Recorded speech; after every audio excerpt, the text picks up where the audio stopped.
kanjani lokulunga lokufunwa inkosi ngoba manje nabantu kade sithi benza into ethanda uNkulunkulu yokuzila ukudla yokunikela yokuthandaza kathathu ngosuku kuthiwa lokulunga banako kwayikona kufunakala ezulwini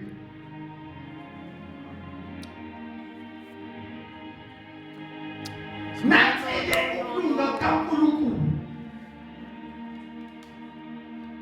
lithi iBhayibheli mangabe sesikholwa enhliziyweni sithola ukulunga kukaNkulunkulu kwabaseFilipi chapter 3 verse 9.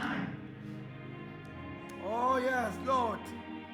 Lento kaNkulunkulu yombuso kaNkulunkulu ukulunga kaNkulunkulu kuthenjwa uNkulunkulu uqobo. uDavide wakwathi ngelinye ilanga ebanjiwe lapha kumoya ekumoya wathi uNkulunkulu isihlalo sakho sisekeliwe ngokulunga kwakho. Lento yokulunga kaNkulunkulu akuyona into encane ngisho isihlalo sikaNkulunkulu sisekelwe kulungeni.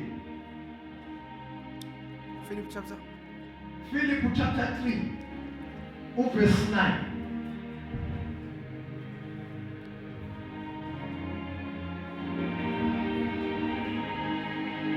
Ngifunyanwe kuyena ngingenakho ukulunga okungokwami okuya ngomthetho kodwa lokho okuya ngokukholwa ngoKristu ngisho ukulunga okuvela kuNkulunkulu ngokukholwa.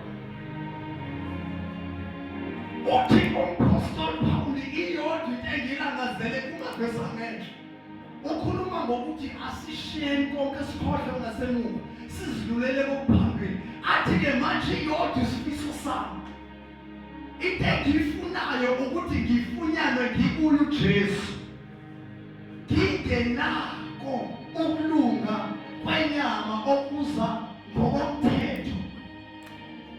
Okuphi umthetho la akhuluma ngawo umpostoli Pawuli? Umthetho lo owawubekwa uNkulunkulu umthetho eyishumi nayo yonke imithetho iyalinganisela ukuthi ngaphezulu kwe-350 ngokuba lithi iBhayibheli weqoqo siphukile yonke. Kodwa-ke uthi umpostoli Paul angifunyanwe ngikuye ngingenakho ukulunga okuza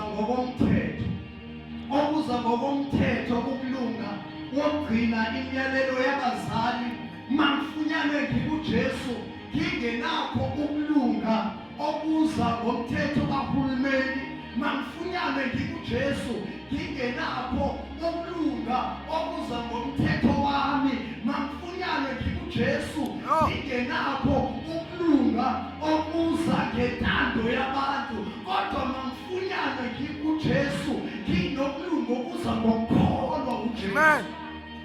Amen. Yibona ke ukulunga lokho uJesu